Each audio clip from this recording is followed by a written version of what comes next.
एक शिष्य था और इतना मजबूत युवा था वो क्या कह सकूं। जिस टाइम ये देवा मेरे शिष्य का हादसा हुआ तो मैं बाहर साधना में था, मौन साधना में था, मैं नहीं आ पाया। देवा एक सोशल मीडिया का किंग था और वो दानवीर था।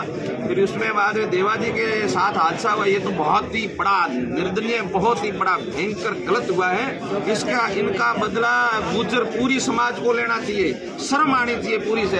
राजस्थान की गुर्जर समाज को एक होना चाहिए। कल देवा के साथ हुआ, परसों आपके लड़कों के साथ में हो सकता है, पर ये पगड़ी का भी मैटर हुआ नहीं, ये गलत हुआ है। मेवाड़ के एक गढ़वी थे, गढ़वी यानी चारण थे, वो मेवाड़ के चारण चले गए थे जोधपुर राजघराना। आज से 500 साल की पुरानी बात मैं बताता हूँ।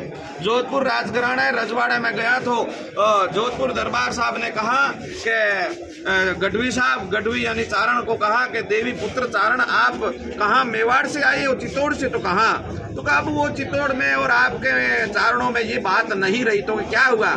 बोला मैं जब आपको मानूं, आप चित्तौड़ के राजघराने की पगड़ी लाके मेरे को बता दो तो मैं आपको मानूं।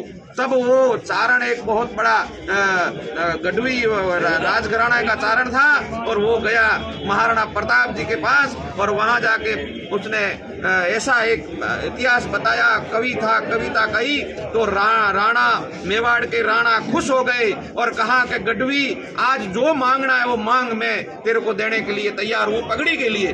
उस गढ़वी ने कहा महाराज न तो मेरे को धन चाहिए, और गढ़वी चाहता तो आज भी राजगादी मांग सकता था, चाहता तो चित्तौड़ राजघराना मांग सकता था। उस गढ़वी ने कहा कि हे महाराज, हे राणा, आप जो मेवाड़ के वंशज है, राणा है, तो मेरे को आज कुछ नहीं चाहिए, सिर्फ आपके ये पग चाहिए। बोला आपको पग? बोला मेरे को पग चाहिए। वो पग लेके जोधपुर चला गया और जोधपुर जाके वहां जाके जोधपुर दरबार ने देखा तो चित्तौड़ की पग। और जोधपुर राजघराना और चित्तौड़ राजघराना को थोड़ा इनबिनती थी, राज रजवाड़ों में बनता नहीं था। और जोधपुर दरबार ने कहा कि यार मैंने तो इसे मस्करी में बोला और ये तो ये पग लेके आ गया। मेवाड़ किसी पग देता नहीं था और वो मेवाड़ ने एक कवि पे दे दिया और वो कविराज और जोधपुर दरबार के साथ में चला गया दिल्ली गया तो वहां दिल्ली सब राजाओं ने कुर्नस की, ऐसे करके अकबर आता था तो अकबर को कुर्नस किया। और जो मेवाड़ की जिसके मत्थे पे पगड़ी थी उस गढ़वी ने ऐसे खड़ा रहा और कुर्निश नहीं किया।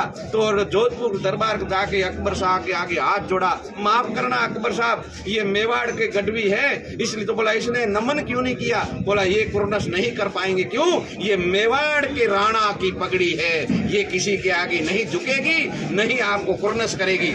उस पगड़ी के कारण मेवाड़ के ऊपर अकबर ने युद्ध किया था। वो पगड़ी होती है किशोर सिंह, पगड़ी का महत्व इस एमएलए इन कांग्रेस वालों को क्या पता होगा।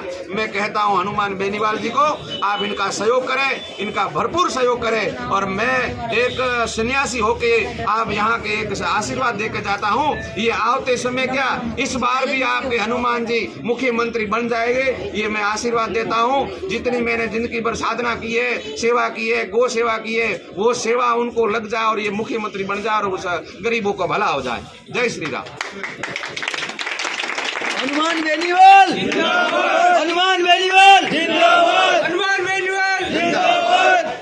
राष्ट्रीय लोकतांत्रिक पार्टी जिंदाबाद, जिंदाबाद, राष्ट्रीय लोकतांत्रिक पार्टी जिंदाबाद, जिंदाबाद, जिंदाबाद। हमारा